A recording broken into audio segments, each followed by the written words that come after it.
அனைவருக்கும் வணக்கம். 12ஆம் வகுப்பு முடிச்சதுமே அடுத்து என்ன அப்படின்ற ஒரு பெரிய கேள்விக்குறி முன்னாடி நம்ம எல்லாருமே இருப்போம். எல்லாருமே இன்ஜினியரிங், மெடிக்கல் இப்படி ஒரே பக்கமாக ஓடிட்டு இருப்பாங்க. ஆனால் உங்கள் தாய்மொழியான தமிழ் பாடத்தை தேர்ந்தெடுத்து அதன் மூலியமாக எப்படி ஒரு சிறந்த வாழ்க்கையை அமைச்சிக்கலாம் அப்படின்னு சொல்லிட்டு தான் இன்றைக்கி நம்ம விரிவாக பார்க்க போகிறோம். முதல்ல தமிழில் உயர்கல்வி கற்க நினைக்கிற உங்களுக்கு 2 முக்கிய வழிகள் இருக்குது. Number 1 BA Tamil. ஸோ இதில் உங்களுக்கு தமிழ் இலக்கியம், இலக்கணம் மற்றும் வரலாறு இப்படி அனைத்தையுமே நீங்கள் விரிவாக படிப்பீங்க. இது பேராசிரியராகவும் ஆய்வாளராகவும் விரும்புகிறவங்களுக்கு ஒரு சிறந்த வழி. நம்பர் 2 பிலிட், அதாவது லிட்ரேச்சர்.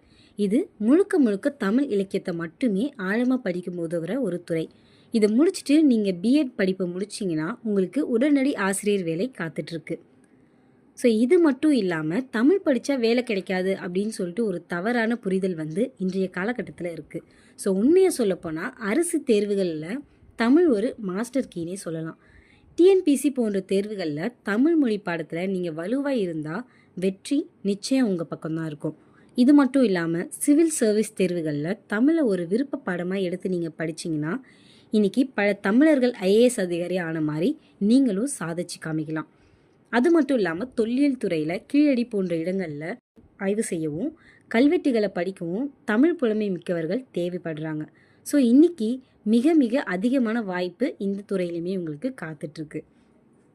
ஸோ இது மட்டுமே இல்லாமல் மீடியா அண்ட் ஆர்ட்ஸ், அதாவது ஊடகவியல்லையும் கலைத்துறையிலையுமே உங்களுக்கு நிறைய வேலை வாய்ப்புகள் குவிஞ்சிருக்கு. ஸோ இன்றைக்கி டிஜிட்டல் உலகத்தில் தமிழர்களுடைய தேவை அப்படின்றது அசுர வளர்ச்சி அடைஞ்சிருக்குன்னே நம்ம சொல்லலாம்.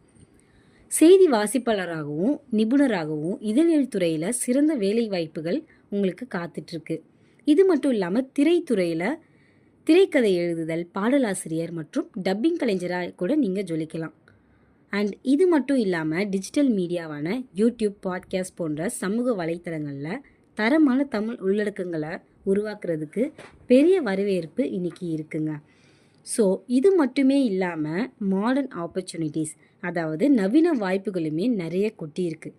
பெரிய நிறுவனங்களான கூகுள், அமேசான் போன்ற தளங்களில் செயலிகளை தமிழில் மொழிபெயர்க்கவும் பிழை திருத்தவும் தமிழ் நிபுணர்களை தேடிட்டுருக்காங்க.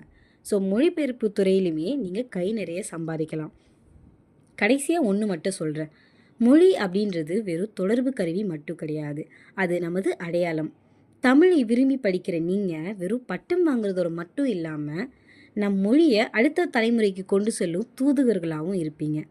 ஸோ தமிழ் படித்தா எதிர்காலம் இல்லை அப்படின்ட்டு யாராவது சொன்னால் அவங்க முன்னாடி ஒரு வெற்றியாளராக நின்று காட்டுங்க. தமிழை படிப்போம், தரணியை வெல்வோம். நன்றி.